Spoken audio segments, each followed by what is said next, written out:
નમસ્કાર મિત્રો, કાચો ગુજરાતીના સૌને જય શ્રી રામ. શું ગોલ્ડ મોનેટાઇઝેશન સ્કીમ ફરીથી આવી રહી છે? સરકાર આપણી પાસે સોનું માંગશે એવું સાંભળ્યું તમે? મેં થોડું સાંભળ્યું, પણ એ શક્ય નથી. સરકાર એકવાર પ્રયત્ન કરી ચૂકી છે, આપણને કહેલું છે કે તમે ઘરનું સોનું આપો, અમે એને ઓગાડીશું, એનો હિસાબ નહીં પૂછીએ, 3.5-4% વાર્ષિક વ્યાજ આપીશું.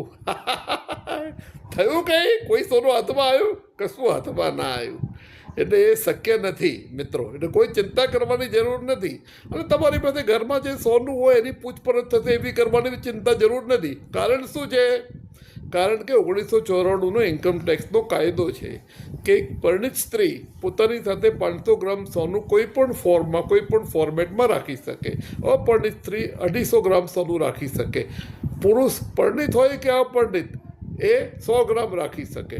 એટલે એક તમે પરિવાર જુઓ, એક કુટુંબ જુઓ, એમાં હસબન્ડ વાઈફ અને એક સન ને એક ડોટર હોય તો ફાધર અને સનનો 100 ગ્રામ એટલે 200 ગ્રામ થાય.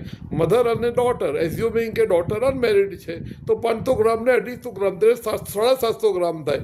750 વત્તા 200 950 ગ્રામ થાય. 950 ગ્રામ એટલે 95 તોલા સોનું થયું ભાઈ, ઓછું નથી.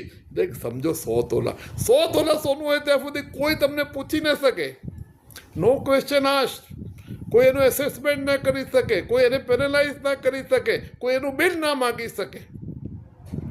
ઇન્કમ ટેક્સ ડિપાર્ટમેન્ટે આપણને એટલી છૂટ આપી દીધી છે કારણ કે ભારત દેશ એવો છે કે સોનું દરેક સ્ત્રી પાસે હોય. એનું સિક્રેટ એક સંકટ સમયની સાંકળ છે, ઇમરજન્સીમાં કામમાં આવે છે અને વાર તહેવારોમાં કામમાં આવે છે. એટલે સરકાર એ સમજીને એનું એ જે ઇમોશન છે સ્ત્રીઓનું અને પરિવારોનું એ સમજીને એમણે આ રૂલ બનાવ્યો છે મિત્રો. એટલે આપણા સપોર્ટમાં છે. નોકરમાં હોય, ઘરમાં હોય, કોઈ ચિંતા કરવાની જરૂર નથી. હા, તમે ચોરોથી ચિંતા કરો પણ તમે ઇન્કમ ટેક્સ ડિપાર્ટમેન્ટની બિલકુલ ચિંતા નહીં કરતા. 100 ગ્રામ સોનું તમારું પરિવારનું હોય ને 4 જણા હોય તો તમને કોઈ ક્વેશ્ચન પૂછવામાં આવશે નહીં. મિત્રો ધ્યાન રાખજો, કોઈ ચિંતા બિલકુલ નિશ્ચિંત રહેવાનું. એકદમ આમાં નિશ્ચિંત રહેવું બહુ જરૂરી છે. એનું લોકો એમને એમ શું છે કે પડ્યું હોય સોનું ને ચિંતા બી કરતા હોય કે સારું પૂછપરછ થશે તો શું.